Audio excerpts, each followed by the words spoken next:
ಇಸ್ಲಾಮಿ ಹಿಂದ್ ಶಿವಮೊಗ್ಗ, ಹಿಂದುಳಿದ ಜನಜಾಗೃತಿ ವೇದಿಕೆ ಶಿವಮೊಗ್ಗ, ಅಹಿಂದ ಸಂಘಟನೆ ಇವುಗಳ ಸಂಯುಕ್ತ ಆಶ್ರಯದಲ್ಲಿ ಇಂದು ಸಂಜೆ ನಗರದ ಶ್ರೀಕಲಾ ಕೌಶಲ್ಯಾಭಿವೃದ್ಧಿ ಕೇಂದ್ರದಲ್ಲಿ ರಂಜಾನ್ ಹಬ್ಬದ ಪ್ರಯುಕ್ತ ಇಫ್ತಿಯಾರ್ ಕೂಟ ಜರುಗಿತು. ಸಭೆಯಲ್ಲಿ ಹಿಂದುಳಿದ ಜನಜಾಗೃತಿ ವೇದಿಕೆ ಸಂಚಾಲಕ ಆರ್.ಟಿ. ನಟರಾಜ್, ಉಪಾಧ್ಯಕ್ಷರಾದ ಜನಮೇಜಿ ರಾವ್, ಮಹಿಳಾ ಘಟಕದ ಸಂಚಾಲಕಿ ಶ್ರೀಮತಿ ರಾಜಮ್ಮ, ಹಿಂದುಳಿದ ಜಾತಿಗಳ ಒಕ್ಕೂಟದ ಅಧ್ಯಕ್ಷ ವಿ. ರಾಜು, ಅಹಿಂದ ಸಂಘಟನೆ ರಾಜ್ಯ ಸಂಚಾಲಕ ಮೊಹಮ್ಮದ್ ಸನಾವುಲ್ಲಾ, ಜಮಾತೆ ಇಸ್ಲಾಂ ಸಂಚಾಲಕ ವಹಾಬ್, ನ್ಯಾಯವಾದಿ ಲಿಯಾಕತ್, ಅಯೂಬ್ ಇತರರು ಕಾರ್ಯಕ್ರಮದಲ್ಲಿ ಪಾಲ್ಗೊಂಡಿದ್ದರು. ಆದ್ಮೇಲೆ ಇಸ್ಲಾಂ ಧರ್ಮದ ಪ್ರಕಾರ ರಂಜಾನ್ನ ಉಪವಾಸವು ದೇವರ ಒಂದು ಮೇಲಿನ ನಂಬಿಕೆ ಆಗಿದೆ. ನಮ್ಗೆ ಯಾವ ಥರ ನಮಾಜ್, ಹಜ್ ಕರ್ಮ ಮತ್ತು ಇತರ ಕರ್ಮ ಅದೇ ರೀತಿ ಒಂದು ರಂಜಾನ್ ಸಹ ಪವಿತ್ರವಾದಂಥ 30 ದಿನಗಳ ಕಡ್ಡಾಯವಾದಂತಹ ಕರ್ಮವಾಗಿದೆ. ಈ ಒಂದು ಇದರ ಬಗ್ಗೆ ಕುರಾನ್ ಸಹ ಒಂದು ಕಡೆ ಬೋಧನೆ ಮಾಡುತ್ತೆ. ಇದು ಕೇವಲ ಒಂದು ಮುಸ್ಲಿಮರಿಗೆ ಬಂದಂತಹ ಒಂದು ಉಪವಾಸ ವೃತ್ತ ಅಲ್ಲ, ಮುಸ್ಲಿಮರು ಮಾತ್ರ ನಿರ್ವಹಿಸುವಂತಹ ಉಪವಾಸ ವೃತ್ತ ಅಲ್ಲ, ಇದು ಎಲ್ಲಾ ಧರ್ಮದಲ್ಲೂ ಉಪವಾಸದವರೆಗೆ ಬಂದಿದೆ. ಕುರಾನ್ ಅದನ್ನು ಅಭಿಸಂಬೋಧಿಸುತ್ತೆ. ಯಾವ ತರ ಅಂತ ಹೇಳಿದ್ರೆ, ಯಾಯುಲ್ಲಜಿನ ಆಮನು ಕು ಅನ್ಫುಸಿಕುಂ ಅಹ್ಲಿಕುಂ ಯಾಯುಲ್ಲಜಿನ ಆಮನು ಕುತಿಬ ಅಲೈಕುಂ ಸಿಯಾಮು ಕಮಾ ಕುತಿಬ ಅಲಲ್ಲಜಿನ ಮಿನ್ क़ब्लिकुम ಲಅಲ್ಲಕುಂ ತತ್ತಖೂನ್. ಓ ಸತ್ಯ ವಿಶ್ವಾಸಿಗಳೇ, ಗತ ಪ್ರವಾದಿಗಳ ಮೇಲೆ ಅನುಯಾಯಿಗಳಿಗೆ ಕಡ್ಡಾಯಗೊಳಿಸಿದಂತೆ ನಿಮ್ಮ ಮೇಲೂ ಉಪವಾಸ ವೃತ್ತವನ್ನು ಕಡ್ಡಾಯಗೊಳಿಸಲಾಗಿದೆ. ಇದರಿಂದ ನಿಮ್ಮಲ್ಲಿ ಧರ್ಮನಿಷ್ಠೆ ಗುಣ ವಿಶೇಷತೆ ಉಂಟಾಗುವುದಿಲ್ಲ. ಇಲ್ಲಿ ತಿಳಿಸಿ ಏನಾಗಿದೆ, ಅಯ್ಯುಲ್ಲಜೀನ ಆಮನು ಕುತಿಬ ಅಲೈಕುಂ ಸಿಯಾಮು ಕಮಾ ಕುತಿಬ ಅಲಲ್ಲಜೀನ. ಈ ಹಿಂದಿನ ಸಮುದಾಯದಲ್ಲೂ ಅದನ್ನು ಕಡ್ಡಾಯಗೊಳಿಸಲಾಗಿತ್ತು ಉಪವಾಸ. ನಿಮ್ಮಲ್ಲೂ ಸಂಕಷ್ಟ ಅಂತ ನೀವು ಮಾಡ್ತೀರಾ, ಸೊ ಅದೇ ರೀತಿಯಲ್ಲಿ ನಾವು ಉಪವಾಸ ಅಂತ ಮಾಡ್ತೀವಿ. ವಿಭಿನ್ನ ಇದರಲ್ಲಿ ಇದಿರ್ತದೆ. ಈ ಮಾಸ ಯಾವ ತರ ಅಂತ ಆತ್ಮ ಸಂಸ್ಕರಣೆ ಮಾಸವಾಗಿದೆ. ಒಂದೊಂದು ಟ್ರೈನಿಂಗ್ ಕ್ಯಾಂಪ್, ಯಾವುದೇ ಒಬ್ಬ ಎಂಪ್ಲಾಯಿ ಯಾವುದೇ ಇದ್ರಲ್ಲ, ಒಬ್ಬ UPSC ಎಕ್ಸಾಮಿನೇಷನ್ ಮೊನ್ನೆ ಬಂದಂತ ರಿಸಲ್ಟ್ ಬಂತು UPSC IAS ಆಫೀಸರ್ಗಳ ಬಗ್ಗೆ, ಅವರು ಡೈರೆಕ್ಟ್ ಆಗಿ ಕಳಿಸಲ್ಲ, ಅವರಿಗೂ ಟ್ರೈನಿಂಗ್ ಆಗಿ ಇಟ್ಟಿರ್ತಾರೆ, ಅವ್ರಿಗೆ ಮಾರ್ಗದರ್ಶನ ಮಾಡ್ತಾರೆ ಯಾವ ತರ ಮಾಡಬೇಕು, ಹೇಗೆ ಮಾಡಬೇಕು ಅಂತ. ಹಾಗೆ ಮನುಷ್ಯನ ಒಂದು ಆತ್ಮ ಸಂಸ್ಕರಣೆಗಾಗಿ ಆತರ ಒಂದು ಎಲ್ಲ ಶುದ್ಧೀಕರಣಗೋಸ್ಕರ ಈ ಒಂದು ಮಾಸ ಇದೆ, ಒಂದು ತಿಂಗಳು ಆತನ ತರಬೇತಿಯ ಮಾಸವಾಗಿದೆ. ಇಲ್ಲಿ ಕೇವಲ ಉಪವಾಸ ಅನ್ನೋದು ಕೇವಲ ಅದು ಅವನು ಬೆಳಗಿನ ಸಂಜೆ ತನಕ ನೀರು ಕುಡಿದಿಲ್ಲ, ಹೊಟ್ಟೆಯಿಂದ ಹಸಿವಿದ್ದ, ಅದು ಉಪವಾಸ ಅಲ್ಲ. ಅರಿಷ್ಟುರ್ಗಗಳಾದಂತ ನಮ್ಮಲ್ಲಿ ಇದು ಯಾವ ರೀತಿ ಇದೆ, ಯಾರಿಗೂ ಬೈಬಾರ್ದು, ಸುಳ್ಳು, ಮೋಸ, ದ್ರೋಹ, ವಂಚನೆ, ಈ ಅರಿಷ್ಟುರ್ಗಗಳಿಂದ ನಾವು ಶುದ್ಧೀಕರಣಗೊಳ್ಳಬೇಕು. ಆಗ ಮಾತ್ರ ಅದು ಪ್ರವಾದಿ ಮೊಹಮ್ಮದ್ ಸಲ್ಲಲ್ಲಾಹು ಅಲೈಹಿ ವಸಲ್ಲಂ ಹೇಳಿದ್ರು, ಬೆಳಗಿನ ಸಂಜೆ ತನಕ ಯಾರಾದ್ರೂ ಆಗಿರಲಿ, ಅವನು ಈ ಒಂದು ಅರಿಷ್ಟುರ್ಗಗಳನ್ನು ಬಿಟ್ಟು ಕೇವಲ ಬೆಳಗ್ಗೆ ಸಂಜೆ ತನಕ ಉಪವಾಸ ಇದ್ರೆ ಅದಕ್ಕೆ ಪ್ರಯೋಜನ ಏನೂ ಇಲ್ಲ. ಈ ತರಬೇತಿ ಮಾಸ ನಾನು ಫಸ್ಟ್ ನಿಮಗೆ ಹೇಳಿದೆ, ಒಂದು ಉದಾಹರಣೆ ಕೊಟ್ಟು ಹೇಳಿದೆ. ಏನಂತ ಹೇಳಿದ್ರೆ, ಒಬ್ಬ ಶಿಕ್ಷಕನಾಗಿರಲಿ, ಒಬ್ಬ ಟೀಚರ್ ಪ್ರೊಫೆಷನ್ ಆಗಿರಲಿ, UPSC examination clear IAS officer ಆಗಿರಲಿ, IPS ಆಫೀಸರ್ ಆಗಿರಲಿ, ಅವ್ರಿಗೆ ಡೈರೆಕ್ಟ್ ಅಲ್ಲೇ ಕಳಿಸ್ತಾರೆ, ಅವ್ರಿಗೆ ಟ್ರೈನಿಂಗ್ ಕೊಟ್ಟಿರ್ತಾರೆ.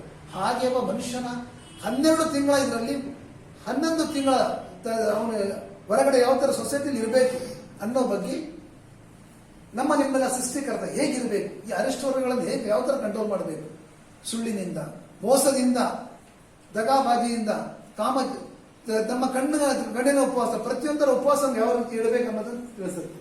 ಆದ್ಮೇಲೆ ಇಲ್ಲಿ ನಮ್ಮಲ್ಲಿ ನಮ್ಮ ಉಪವಾಸಗಳು ಹೇಗಿರ್ಬೇಕು, ಪಾರ್ಟ್ಸ್ ಆಫ್ ದ ಬಾಡಿ, ಪ್ರತಿಯೊಂದು ನಮ್ಮ ಅಂಗಗಳ ಉಪವಾಸ ಆಗಿರ್ಬೇಕು. ಕಣ್ಣಿನ ಉಪವಾಸ, ಕೆಟ್ಟದನ್ನು ನೋಡಬೇಡ, ಇದನ್ನು ಕಣ್ಣಿನ ಉಪವಾಸದಿಂದ ನಾವು ಬಚಾವ್ ಮಾಡಬೇಕು. ನಮ್ಮಲ್ಲಿ ಯಾರಾದ್ರೂ ಅವಳ ನನ್ನ ಜಗಳಕ್ಕೆ ಬಂದ್ರು ಸಹ ನಾನು ಉಪವಾಸ ಇದೆ, ನನಗೆ ಜಗಳ ಮಾಡಬೇಡ ಅನ್ನುವಂಥ ಮನೋಭಾವ ನಮ್ಮಲ್ಲಿ ಬೆಳಿಬೇಕು. ಕಿವಿಯ ಉಪವಾಸ, ನಾವೇನ್ ಮಾಡ್ತೀವಿ, ಗುಮಾರಿಗಳ ಮನುಷ್ಯ ಏನಂತ ಗುಮಾರಿಗಳ ಎದುರಲ್ಲಿ ಇರ್ತಾರೆ, ಅವಳೇನ್ ಹೇಳ್ತಿ ಹೇಳೋ ಗೊತ್ತಿಲ್ಲ, ಕಿವಿ ಕೇಳೋದು, ಅವಳೇನ್ ಹೇಳ್ತಿರೋ ಅಂತ ಗೊತ್ತಿಲ್ಲ. ಅದನ್ನು ಕೇಳಿ ನಮ್ಮ ಆತ್ಮ ಏನಿದೆ ಅದನ್ನು ನಾವು ಮತ್ತೊಂದು ಕಲುಷಿತಗೊಳಿಸ್ಕೊಳ್ಳೋದು, ಇದರಿಂದ ಅದರ ನಾಲಿಗೆ ಉಪವಾಸ. ಪುರಂದರದಾಸರ ಒಂದು ಇದು, ಆಚಾರವಿಲ್ಲದ ನಾಲಿಗೆ, ಈ ಒಂದು ಚೆನ್ನಾಗಿ ನಿಮಗೆ ಗೊತ್ತಿರಬಹುದು. ನಿನ್ನ ನೀಚ ಬುದ್ಧಿಯ ಬಿಡು ನಾಲಿಗೆ. ಈ ನಾಲಿಗೆ ಇದಲ್ಲ, ಪ್ರತಿಯೊಂದನ್ನು ಸಂಬಂಧಗಳನ್ನು ಬೆಳೆಸುತ್ತೆ, ಸಂಬಂಧಗಳನ್ನು ಕೆಡಿಸುತ್ತೆ, ಪ್ರತಿಯೊಂದನ್ನು ಸಹ ಮಾಡುತ್ತೆ. ಏನ್ ಮಾಡಬಾರ್ದು ಅದನ್ನೆಲ್ಲ ಮಾಡುತ್ತೆ. ಎಲುಬಿಲ್ಲದ ನಾಲಿಗೆ, ಇದನ್ನು ಸಹ ಕಂಟ್ರೋಲ್ ಮಾಡಬೇಕು. ಈ ಪವಿತ್ರ ಮಾಸದಲ್ಲಿ ಈ ಒಂದು ತರಬೇತಿ ಮಾಸ ಆಗಿದೆ. ಆದ್ಮೇಲೆ ಇದು ನಾವು ನೋಡ್ಬೋದು, ಇದರಲ್ಲಿ ನಾವು ಬಡತನ ಯಾವ ತರ ಈ ಒಂದು ಮಾಸದಲ್ಲಿ ನಮ್ಮಲ್ಲಿ ನಾವು ಆಕ್ಚುಲಿ ಸೆಲ್ಫ್ ಕಂಟ್ರೋಲಿಂಗ್ ಬರ್ತದೆ ಮನುಷ್ಯನಿಗೆ. ಅವನು ಆಕ್ಚುಲಿ ಪ್ರತಿಯೊಂದನ್ನು ಸಹ ತನ್ನ ಒಂದು ಇದರಲ್ಲಿ ಹಿಡಿತದ ಮಾಡಕ್ಕೆ ಪ್ರಯತ್ನ ಪಡ್ತಾನೆ. ದ್ವಿತೀಯದಾಗಿ ಅನ್ನದ ಬಗ್ಗೆ ಅಹಂಕಾರದಿಂದ ಮೆರೆತು ಯಾವ ತರ ಸ್ಟಾರ್ ಹೋಟೆಲ್ಗಳ ಹಿಂಭಾಗದಲ್ಲಿ ಹೋಗಿ ನೋಡಿ ನೀವು, ಗುಡ್ಡೆ ರಾಶಿಯಲ್ಲಿ ಹಾಕ್ತಾರೆ. ಅನ್ನಕ್ಕೆ ಮಹತ್ವನೇ ಇರಲ್ಲ. ನಿಯರ್ಲಿ 69% ಭಾಗ ನಮ್ಮ ದೇಶದಲ್ಲಿ ಬಡತನದಿಂದ ಒಂದು ಹೊತ್ತಿನ ಊಟಕ್ಕಿಲ್ಲದೆ ಒದ್ದಾಡುವಂಥದ್ದು ಸಮಾಜ ನಾವು ನೋಡಬಹುದು. ಅದೇ ರೀತಿ ಮತ್ತೊಂದು ಶ್ರೀಮಂತ ವರ್ಗ ಅನ್ನ ಯಾವ ತರ ಅವೆಚ್ಛವಾಗಿ ಮತ್ತು ದುರ್ದಾಂತದಿಂದ ಅದನ್ನು ಇದು ಮಾಡ್ತಿರುತ್ತೆ, ಮತ್ತೆ ಎಲ್ಲ ತೊಟ್ಟಿಗಳ ಬಿದ್ದಿರುತ್ತೆ ಅಂತ ನಾವು ನೋಡಬಹುದು, ಗಮನಿಸಬಹುದಾಗಿದೆ. ಇದು ನಮ್ಮ ಆಹಾರವನ್ನು ಸಹ ಉಪವಾಸದ ಮಹತ್ವವಾದ ಉದ್ದೇಶ ಆಹಾರವನ್ನು ಸಹ ನಿಯಂತ್ರಿಸುವುದಾಗಿದೆ. ಯಾವುದೇ ವಸ್ತಾಗಿರಲಿ ಟೂ ಮಚ್ ಆಗಿರಬಾರ್ದು. ಅದು ಟೂ ಮಚ್ ಆದರೆ ಟೂ ಬ್ಯಾಡ್ ಆಗುತ್ತೆ ಆದ್ಮೇಲೆ. ಹಾಗೆ ಆಹಾರವನ್ನು ಸಹ ಇದೆಯಲ್ಲ, ನಮ್ಗೆ ಎಷ್ಟು ಬೇಕು ಅಷ್ಟೇನೆ ಮಾಡಬೇಕು. ನಾನು 2 ಲಕ್ಷ 3 ಲಕ್ಷ ದುಡಿತಾ ಇದ್ದೇನೆ ಅಂತೇಳಿ ಸಿಕ್ಕಾಪಟ್ಟೆ ಆಹಾರ ತಿಂದರೂ ಸಹ ಅದು ಇತಿಮಿತಿ ನಾವು ಅನುಭವಿಸ್ಬೇಕಾಗುತ್ತೆ. ಅದೇ ರೀತಿ ಮೊದಲನೇ ಸಲ ಉಣ್ಣುವವನು ಅವನು ಯೋಗಿ. ಆಹಾರವನ್ನು ಯಾವ ತರ ಇರಬೇಕಂತ ಹೇಳಿದ್ರೆ, ಮೊದಲನೇದಾಗಿ ಉಣ್ಣುವವನವನು ಯೋಗಿ, 2ನೇ ಸಲ ಉಣ್ಣುವವನು ಭೋಗಿ, 3ನೇ ಸಲ ಉಣ್ಣುವವನು ರೋಗಿ, ಹಾಗೂ 4ನೇ ಸಲ ಉಣ್ಣುವವನು ದ್ರೋಹಿಯವನು. ಯಾಕಂದ್ರೆ ಬೇರೆಯವರ ಅಕ್ಕನ್ ತಿಂತಾ ಇದ್ದಾನೆ, ಅವಂದೇ ದುಡ್ಡಿರ್ಬೋದು, ಆದ್ರೆ ಈ ಒಂದು ಇಂಜಿನಿಗೆ ಎಷ್ಟು ಆಯಿಲ್ ಬೇಕು ಅಷ್ಟೇ ಆಗ್ಬೇಕಾಗತ್ತೆ. ನನ್ನ ಮೋಟರ್ ಬೈಕ್ ನನ್ನ ಕಾರು ಅಂತ ನಾವು ಇಂಜಿನಿಗೆ ಜಾಸ್ತಿ ಆಯಿಲ್ ಹಾಕಕ್ಕಾಗಲ್ಲ. ಟ್ಯಾಂಕ್ ಎಷ್ಟಿದೆ ಪೆಟ್ರೋಲ್ ಅಷ್ಟೇ ಆಗ್ಬೇಕಾಗತ್ತೆ. ಅದಕ್ಕೆ ಮಿತಿ ಆದ್ರೆ ಹೊರಗೆ ಬೀಳ್ತದೆ ಅದು. ಹಾಗೆ ಈ ಆಹಾರವನ್ನು ಸಹ ಎಷ್ಟು ಬಾಡಿಗೆ ಬೇಕಾಗುತ್ತೆ ಅಷ್ಟೇ ಆಗ್ಬೇಕಾಗತ್ತೆ. ಆದ್ಮೇಲೆ ಮನುಷ್ಯನಲ್ಲಿ ಮಿತವಾದ ಆಹಾರದ ಅಭ್ಯಾಸವಿದ್ದರೆ ಅವನು ಶುದ್ಧಿಯಾಗಿರ್ತಾನೆ. ಅವನು ಪ್ರತಿ ಹಂತದಲ್ಲೂ ಸಹ ಸಂತೋಷಕರನಾಗಿರ್ತಾನೆ. ಹಾಗೆ ಇದರಲ್ಲಿ ನಾವು ಮತ್ತೆ ಇದರದಾಗಿ ನೋಡಬಹುದು. ಇದರ ನಂತರ ಉಪವಾಸದ ನಂತರ ಇಂಪಾರ್ಟೆಂಟ್ ಅಂತ ಇವತ್ತಿನ ದಿನ ನಾವುಗಳೆಲ್ಲ ಸೇರಿರ್ತಕ್ಕಂಥ ಸಂದರ್ಭ ನಿಜವಾಗ್ಲೂ ಇದು ಮಹತ್ವಪೂರ್ಣವಾದಂತಹ ಗಳಿಗೆ ಅಂತ ಹೇಳಿ ನಾನು ಭಾವಿಸ್ತೇನೆ.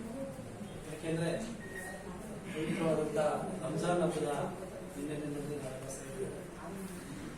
ಪವಿತ್ರವಾದಂಥ ರಂಜಾನ್ ಹಬ್ಬ ಎಷ್ಟು ಶ್ರೇಷ್ಠವೋ ಅದೇ ರೀತಿ ನಾವುಗಳೆಲ್ಲ ಮನುಷ್ಯರಾಗಿ ಒಂದು ಕಡೆ ಸೇರೋದು ಇನ್ನೂ ಹೆಚ್ಚಿನ ಶ್ರೇಷ್ಠತೆಯನ್ನು ನಾವು ಭಾವಿಸ್ತೇವೆ.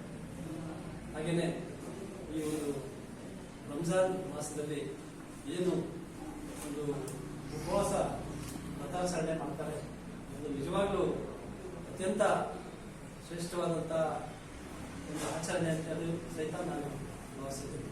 ಯಾಕೆಂತಂದ್ರೆ ಮನುಷ್ಯರನ್ನಾಗಬೇಕು ಅಂತಂದ್ರೆ ಕಷ್ಟಗಳಿಗೆ ತನ್ನನ್ನು ತಾನು ಮಾಡ್ಕೋಬೇಕು.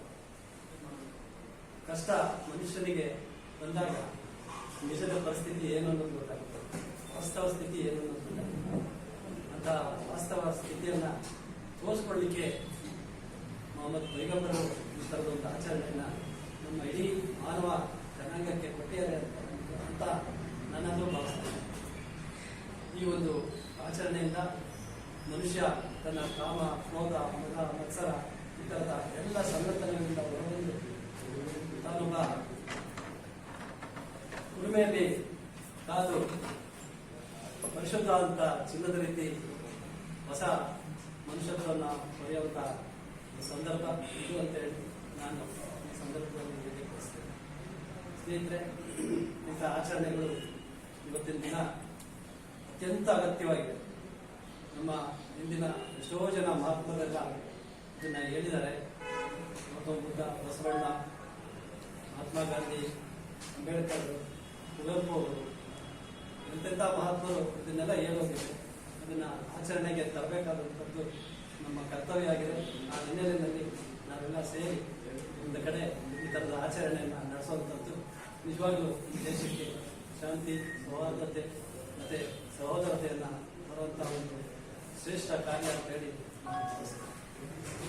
ಹಾಗೆ ಇವತ್ತೇನು ಇಡೀ ಜಗತ್ತಿನಲ್ಲಿ ಅಶಾಂತ ವಾತಾವರಣ ಇದನ್ನ ಹೋಗ್ಲಾಡಿಸಲಿಕ್ಕೆ ಈ ಥರದ ಆಚರಣೆಗಳು, ಸಹೋದರತೆ, ಸಮನ್ವಯತೆ, ಸಹಿಷ್ಣುತೆ ಅಗತ್ಯ ಅನ್ನೋದನ್ನು ಸಹಿತ ನಾವೆಲ್ಲ ಮನಗಾಣಬೇಕಾಗಿದೆ. ಆ ನಿಟ್ಟಿನಲ್ಲಿ ಈ ಥರದ ಕಾರ್ಯಕ್ರಮಗಳು ಹೆಚ್ಚೆಚ್ಚು ನಡೆಯಲಿ. ಈ ಹಿನ್ನೆಲೆಯಲ್ಲಿ ಅವುಗಳೆಲ್ಲ ಒಂದಾಗಿ ಏನು ಮಹಾತ್ಮರು ಬಗ್ಗೆ ನಮಗೆ ಕೆಲವು ಸಂದೇಶಗಳನ್ನ ಅದನ್ನು ನಮ್ಮ ಜೀವನದಲ್ಲಿ ಆಚರಣೆಗೆ ತರೋಣ ಅಂತ ಹೇಳ್ತಾ ನಿಮ್ಗೆಲ್ಲರಿಗೂ ವಹಿಸಿ ಎಲ್ರಿಗೂ ನಮಸ್ಕಾರ. ಇವತ್ತಿನ ಈ ಸಭೆಯ ವೇದಿಕೆ ಅಧ್ಯಕ್ಷತೆಯನ್ನ ಶ್ರೀಮಾನ್ ರಾಜಪ್ಪನವರು ವಹಿಸಬೇಕಾಗಿತ್ತು. ಅವರು ಅಕಸ್ಮಾತ್ ಬಂದಿಲ್ಲ. ಅಕಸ್ಮಾತ್ ಆಗಿ ನನಗೆ ಅಧ್ಯಕ್ಷತೆಯನ್ನು ವಹಿಸಕ್ಕೆ ಅವಕಾಶ ಕೊಟ್ಟಿದ್ದಾರೆ. 5 ನಿಮಿಷ ಕಾಲ ಅವಕಾಶ ಕೊಟ್ಟಿದ್ದಾರೆ. ಜಾಸ್ತಿ ಬೇಕಾಗ್ತಿತ್ತು, ಅದು ಬರೋದಿಲ್ಲ. ಕೆಲವೇ ನಿಮಿಷಗಳಲ್ಲಿ ನಾನು ಕೆಲವು ಮಾತು ಹೇಳಲಿಕ್ಕೆ ಇಷ್ಟಪಡ್ತೀನಿ. ಈ ಕಾರ್ಯಕ್ರಮವನ್ನ ಅರೇಂಜ್ ಮಾಡಿರ್ತಕ್ಕಂಥವ್ರು ಜಮಾತಿಯೆ ಇಸ್ಲಾಮಿ ಸಂಸ್ಥೆಯವರು. ಶಿವಮೊಗ್ಗಕ್ಕೆ ಮುಖ್ಯಸ್ಥರು ವಹಾಬ್ ಸಾಹೇಬರು ನನಗೆ ಬಹಳ ವರ್ಷದಿಂದ ಪರಿಚಯ ಇದ್ದಾರೆ. ಮತ್ತೆ ವೇದಿಕೆಯಲ್ಲಿ ಸಂಚಾಲಕರಿದ್ದಾರೆ ಅವರೇ, ಮತ್ತೆ ಇನ್ನು ಮುಖಂಡರಿದ್ದಾರೆ. ನಮ್ಮ ನಟರಾಜ, ಹಿಂದುಳಿದ ಜನಜಾಗೃತಿ ವೇದಿಕೆಯವರು ಮೆಂಬರ್ಸ್ ಬಹಳ ಜನ ಇದ್ದೀವಿ. ಮತ್ತೆ ರಾಜಕೀಯ ನಾಯಕರು ನಮ್ಮ ವಿ ರಾಜು ಅವರು ಬಂದಿದ್ದಾರೆ, ಆಯೂಬ್ ಸಾಹೇಬರು ಅವರು ಬಂದಿದ್ದಾರೆ, ವಿಜಯಕುಮಾರ್ ಅವರು ex-MLA ಅವರು ಕೂಡ ಬಂದಿದ್ದಾರೆ. ನಮ್ಮ ಹಿಂದುಳಿದ ಜನಜಾಗೃತಿ ವೇದಿಕೆಯ ಮಹಿಳಾ ಘಟಕದ ಅಧ್ಯಕ್ಷ ರಾಜಮ್ಮನವರು ಬಂದಿದ್ದಾರೆ. ಅವರ ಸದಸ್ಯರು ವಿಜಯಲಕ್ಷ್ಮಿ ಕೂಡ ಬಂದಿದ್ದಾರೆ. ಹಾಗೆ ಇನ್ನು ಬಹಳ ಜನ ಗಾವನಗಟ್ಟಿ ಅವರು ಬಂದಿದ್ದಾರೆ. ಯಾಕಂದ್ರೆ ಈ ಪ್ರಶ್ನೆಂದು ಇಡೀ ಈ ವಿಷಯ ಡೆಲ್ಲಿಗೆ ಎಲ್ಲಾ ಕಡೆ ಇಡೀ ದೇಶದಲ್ಲಿ ಹೋಗ್ಬಿಡುತ್ತೆ. ಒಬ್ಬರಿದ್ರೆ ನಮ್ಮ ಮೆಂಬರು ಇಡೀ ಎಲ್ಲ ಕಡೆ ಇವತ್ತಿನ ಕಾರ್ಯಕ್ರಮ ಮಾಡಿರೋದು ಎಲ್ಲ ಕಡೆ ದೇಶಾದ್ಯಂತ ಹೋಗ್ಬೇಕು, ಆ ಥರ ಹೋಗ್ತದೆ. ಇಂಥದ್ರಲ್ಲಿ ನನ್ಗೊಂದು ಅವಕಾಶ ಸಿಕ್ಕಿದೆ, ಕೆಲವು ಮಾತುಗಳನ್ನು ಆಡ್ಲೇಬೇಕು. ಯಾಕಂದ್ರೆ ಜಮಾತೆ ಇಸ್ಲಾಮಿ ಏನಿದೆ, ನನಗೆ 1975 ಇಸ್ವಿಯಲ್ಲಿ ಅದ್ರ ಹೆಸರು ಕೇಳಿದ್ದೀನಿ. ಅದ್ರ ಧ್ಯೇಯ ಉದ್ದೇಶಗಳೇನು ಎತ್ತ ಅಂತ ಕೆಲವು ಫಂಕ್ಷನ್ಗಳಲ್ಲೆಲ್ಲ. ಯಾಕಂದ್ರೆ ನನ್ನ ಪರಿಚಯ ಜನಮೇಜರು ಅಂತ ಆನಂದ ಮಾರ್ಗದ ಮುಖ್ಯಸ್ಥ ನಾನು ಶಿವಮೊಗ್ಗ ಜಿಲ್ಲೆಗೆ ಇದ್ದೀನಿ. ಈಗ ಅವರು ಭಾಷಣ ಮಾಡಿದ ಸಾಕಷ್ಟು ವಿಷಯಗಳನ್ನೆಲ್ಲ ಹೇಳಿದ್ರು.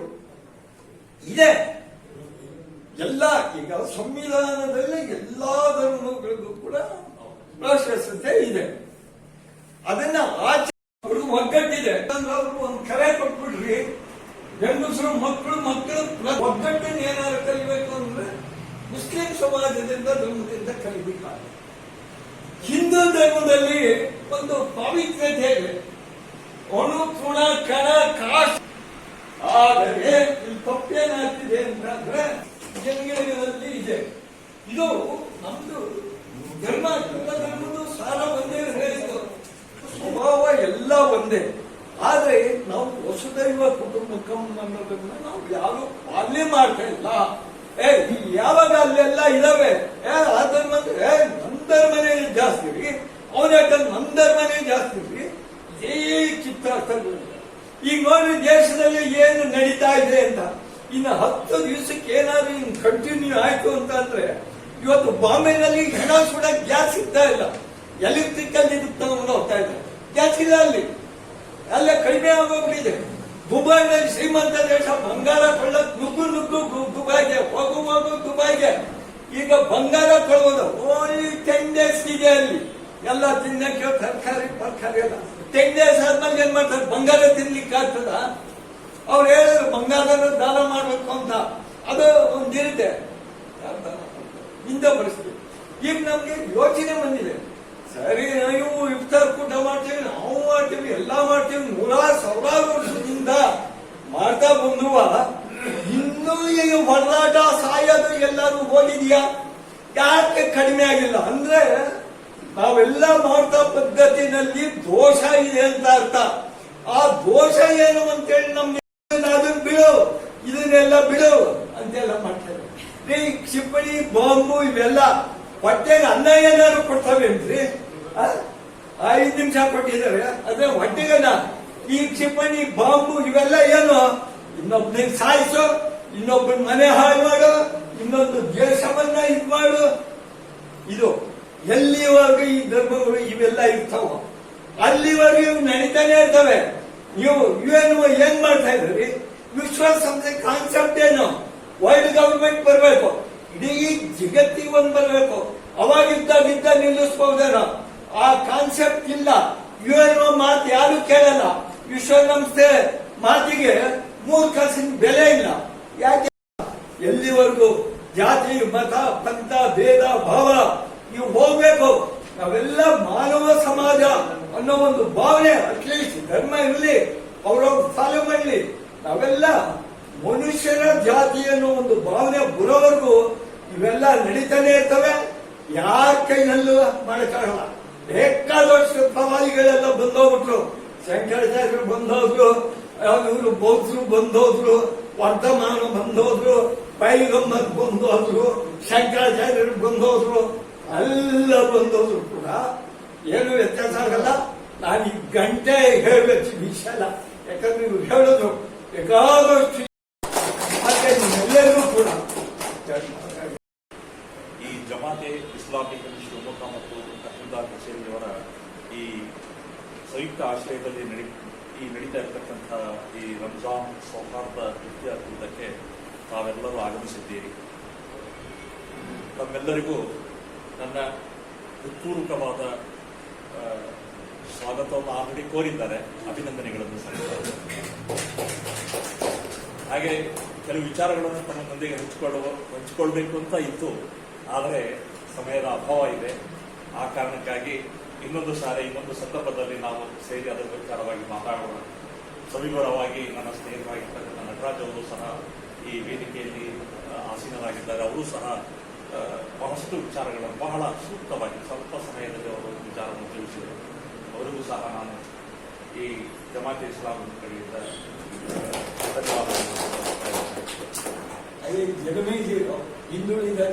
ಹಿಂದುಳಿದ ಜನಾಂಗದ ಹಿರಿಯರಾಗಿರ್ತಕ್ಕಂಥ ಜನಮೇಜರಾವ್ ಅವರು ತುಂಬಾ ಅವರ ನಿಜವಾಗ್ಲೂ ಪಾಪ ಅವರಿಗೆ ಒಂದು ಸಾಮಾಜಿಕ ಕಳಕಳಿ ಎದ್ದು ಕಾಣ್ತಾ ಇತ್ತು.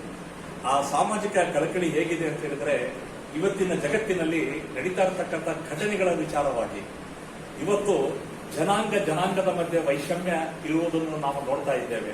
ಅಂಥ ವಿಚಾರಗಳನ್ನು ಅವರು ಈ ಕೆದಕಿ ಅದನ್ನು ನಮ್ಮ ಮುಂದೆ ಇಡ್ಲಿಕ್ಕೆ ಪ್ರಯತ್ನ ಮಾಡಿದ್ದಾರೆ. ನಿಜವಾಗ್ಲೂ ಒಂದು ಒಳ್ಳೆಯ ಒಂದು ವೇದಿಕೆ ಆಗಿರಲಿಲ್ಲ ಪಾಪ ಅವರಿಗೆ ಆ ವಿಚಾರಗಳನ್ನು ಹಂಚಿಕೊಳ್ಳಿಕ್ಕೆ. ಆದರೂ ಅವರು ಆ ವಿಚಾರಗಳನ್ನು ನಮ್ಮ ಮುಂದೆ ಇಟ್ಟಿದ್ದಾರೆ. ನಿಮಗೂ ಸಹ ಧನ್ಯವಾದಗಳು ಸರ್. ಅದೇ ರೀತಿಯಲ್ಲಿ ಈ ಕಾರ್ಯಕ್ರಮದ ನಿರೂಪಣೆ ಶ್ರೀ ಅಸ್ಲಾಂ ತೌಫಿಕ್ ಅವರು ಮಾಡಿದ್ದಾರೆ. ಅವರಿಗೂ ಸಹ ನಾನು ನಮ್ಮ ಜಮಾತೆ ಇಸ್ಲಾಮಿ ಕಡೆಯಿಂದ ಧನ್ಯವಾದಗಳನ್ನು ಅರ್ಪಿಸ್ತಾ ಇದ್ದೇನೆ. ಹಾಗೂ ಈ ಪ್ರಾರ್ಥನೆಯನ್ನು ಶ್ರೀ ನೌಮಾನ್ ಬೇಗ್ ಅವರು ಮಾಡಿದ್ದಾರೆ. ಅವರಿಗೂ ಸಹ ಇಸ್ಲಾಮಿ ಹಿಂದೂ ಜಮಾತೆ ಇಸ್ಲಾಮಿ ಪರವಾಗಿ ಅಭಿನಂದನೆಗಳನ್ನು ಸಲ್ಲಿಸ್ತಾ ಇದ್ದೇನೆ. ರಂಜಾನ್ ಮತ್ತು ಅದರ ಮಹತ್ವ ಶ್ರೀ ಮೊಹಮ್ಮದ್ ಇಲಿಯಾಸ್ ಅವರು ಸಹ ನಾವು ಬರೋಕ್ಕಿಂತ ಮುಂಚಿತವಾಗಿ ಅದನ್ನ ತುಂಬಾ ವಿವರವಾಗಿ ಅದನ್ನ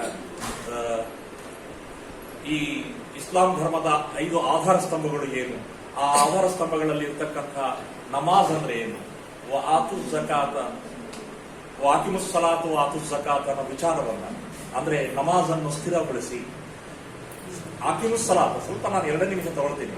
ಆಕಿಮುಸ್ ಸಲಾತ್ ಅಂದ್ರೆ connection to the God, connection ಕೊಂಡಿ ಸಂಪರ್ಕವನ್ನು ಬೆಳೆಸತಕ್ಕಂಥದ್ದು ಅವನ ಜೊತೆಗೆ. ಆ ಒಂದು ನಮಾಜನ್ನು ನೀವು ಮಾಡ್ತಾ ಇರಬೇಕು. ಆ ನಮಾಜಿನ ಜೊತೆಗೆ ಜಕಾತನ್ನು ಬಡವರ, ದೀನ ದಲಿತರ, ತುಂಬಾ ಹಿಂದುಳಿದಿರ್ತಕ್ಕಂಥ ಸಮಾಜದಲ್ಲಿ ಸಮಸ್ಯೆಗೆ ಒಳಗಾಗಿರ್ತಕ್ಕಂಥ ವ್ಯಕ್ತಿಗಳ ಕೊರಗನ್ನು, ಅವರ ಸಮಸ್ಯೆಗಳನ್ನು ನಾವು ಆಲಿಸಬೇಕು ಅನ್ನೋ ಕಾರಣಕ್ಕಾಗಿ ಈ ಜಕಾತನ್ನು ಕೊಡ್ಲಿಕ್ಕೆ ಒಂದು ಆರಾಧನೆಯ ರೂಪದಲ್ಲಿ ಪ್ರವಾದಿಯವರು ತಂದರು. ಆ ವಿಚಾರವನ್ನು ಸವಿವರವಾಗಿ ನಮ್ಮ ಮುಂದೆ ತಿಳಿಸಿದ್ದಾರೆ. ಅವರಿಗೂ ಸಹ ನಾನು ತುಂಬ ಹೃದಯದ ಅಭಿನಂದನೆಗಳನ್ನು ತಿಳಿಸ್ತಾ ಇದ್ದೇನೆ. ಅದೇ ರೀತಿಯಲ್ಲಿ ಕೊನೆಯದಾಗಿ ನಿಮ್ಮೆಲ್ಲರಿಗೂ ಇಲ್ಲಿ ಬಂದು ನಮ್ಮ ಜೊತೆಗೆ ಈ ಒಂದು ಇಫ್ತಿಯಾರ್ ಕೂಟದಲ್ಲಿ ಭಾಗವಹಿಸಿರುವ ನಿಮ್ಮೆಲ್ಲರಿಗೂ ನಾನು ತುಂಬ ಹೃದಯದಿಂದ ನನ್ನ ಜಮಾತೆ ಇಸ್ಲಾಮಿ ಕಡೆಯಿಂದ ವತಿಯಿಂದ ಅಭಿನಂದನೆಗಳನ್ನು ಸಲ್ಲಿಸ್ತಾ ಇದ್ದೇನೆ.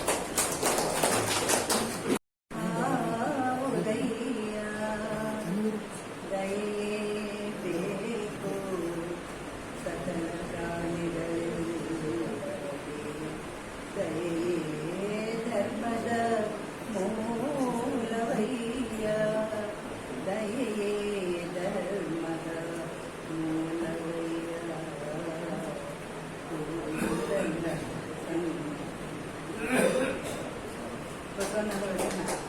ಜಾತಿ ಧರ್ಮ ಯಾವುದೆಲ್ಲ ಎಲ್ಲ ಧರ್ಮ ಒಂದೇನೆ. ಜಾತಿ ನಾವುಗಳು ಮಾಡ್ಕೊಂಡಿದ್ದೀವಿ, ಧರ್ಮ ಒಂದೇನೆ. ಆ ಧರ್ಮ ಪಾಲಿಸ್ಕೊಂತ ಹೋದ್ರೆ ನಾವು ಮನುಷ್ಯರಾಗಿ ಉಳಿತೀವಿ ಅಂತ ಹೇಳೋ ಒಂದು ನಮ್ಮ ಸಣ್ಣ ಒಂದು ನಮ್ಮನ್ನೆಲ್ಲ ಕೇಳ್ಕೊಳ್ತೀನಿ.